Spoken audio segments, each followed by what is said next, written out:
Friends, my dream ഫുഡ്സിലേക്ക് എല്ലാവർക്കും സ്വാഗതം. എല്ലാവർക്കും ഇഷ്ടപ്പെട്ടൊരു ഫുഡാണ് ഫ്രൈഡ് റൈസ്. അപ്പം നമുക്കിന്ന് ഫ്രൈഡ് റൈസ് ഉണ്ടാക്കാം.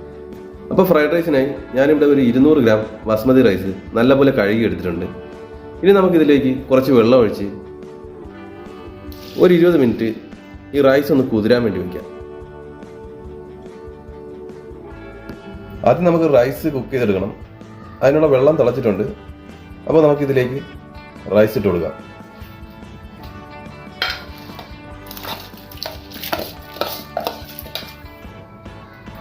ഈ ആവശ്യത്തിന് ഉപ്പും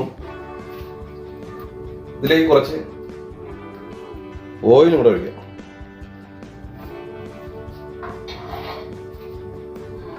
ഇനി നല്ലപോലെ ഒന്ന് മിക്സ് ചെയ്യാം. ഓയിൽ ഒഴിക്കുന്നത് ഈ റൈസുകൾ തമ്മിൽ ഒട്ടിപ്പിടിക്കാതിരിക്കാനാണ് ഓയിൽ ഒഴിച്ചു കൊടുക്കുന്നത്. ഇനി ഇത് വേവിച്ചെടുക്കാം. അപ്പോൾ റൈസ് ഒരു 75% കുക്കായിട്ടുണ്ട്. അപ്പോൾ നമുക്കിനി ഇത് സ്ട്രെയിൻ ചെയ്തെടുക്കാം. റൈസ് ഒരിക്കലും ഓവർ കുക്ക് ആക്കരുത്. ഒരു 75% കുക്കാകുമ്പോൾ തന്നെ റൈസ് സ്ട്രെയിൻ ചെയ്തെടുക്കണം.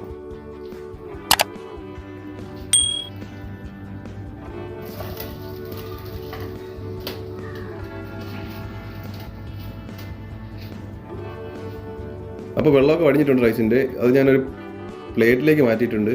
പ്ലേറ്റിലേക്ക് മാറ്റി ഇതേപോലെ നിരത്തിയിടുക, അല്ലെങ്കിൽ റൈസ് ഇരുന്ന് ഓവർ കുക്കാവും. ഇനി ഇത് കുറച്ച് നേരം തണുക്കാൻ വയ്ക്കാം. ഇനി ഒരു പാൻ വെച്ചതിന് ശേഷം അതിലേക്ക് കുറച്ച് ഓയിൽ ഒഴിക്കാം.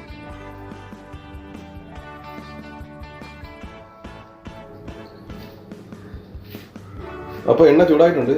ഇനി അതിലേക്ക് ആദ്യം കുറച്ച് ഗാർലിക് ഇടുക.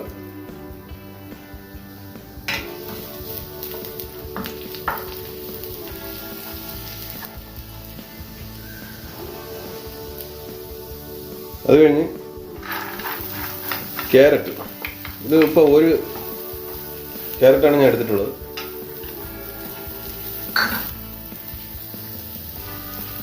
ഇനി അടുത്തതായി അതിലേക്ക് ബീൻസ് കൂടി ഇട്ട് കൊടുക്കുക.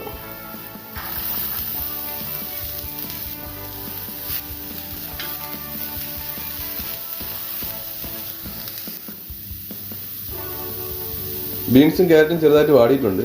ഇനി അതിലേക്ക് കുറച്ച് ക്യാബേജും കൂടെ ഇട്ട് കൊടുക്കാം. ഇതെല്ലാം കൂടെ നല്ലപോലെ ഒന്ന് സോട്ട് ചെയ്തെടുക്കാം.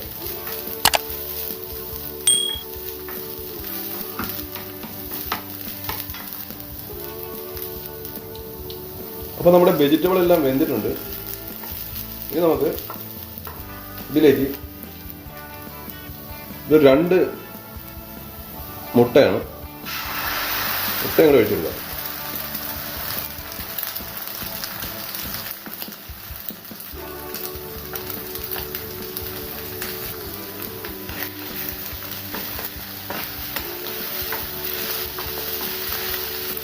ഈ വെജിറ്റബിൾ മുട്ടയും എല്ലാം കൂടെ നല്ലപോലെ ഒന്ന് മിക്സ് ചെയ്തെടുക്കാം.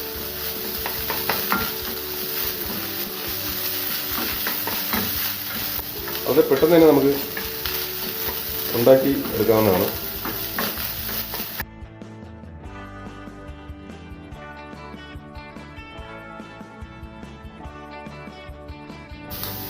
ഇനി ഇതിലേക്ക് 1 സ്പൂൺ സോയാ സോസ് കൂടി ഒഴിച്ചു കൊടുക്കാം.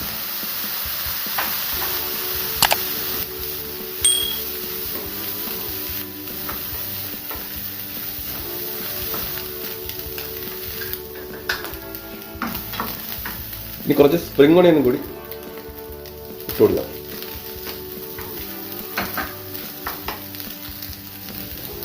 അപ്പം നമുക്കിനി ഇതിലേക്ക് ഉപ്പൊന്നും ഇടേണ്ട ആവശ്യം വരത്തില്ല.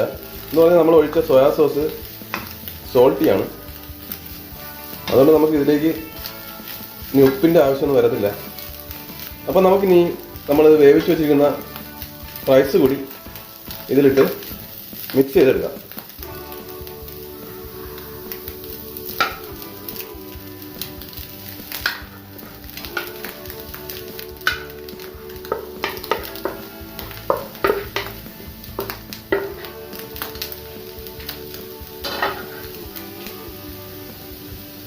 റൈസ് ഇട്ടതിന് ശേഷം അതിലേക്ക് കുറച്ച് കുരുമുളക് പൊടിയും കൂടി ഇട്ട് കൊടുക്കാം. ഇനി ഇത് നല്ലപോലെ ഒന്ന് മിക്സ് ആക്കി എടുക്കാം. നമുക്ക് വളരെ എളുപ്പത്തിൽ ഉണ്ടാക്കിയെടുക്കാം.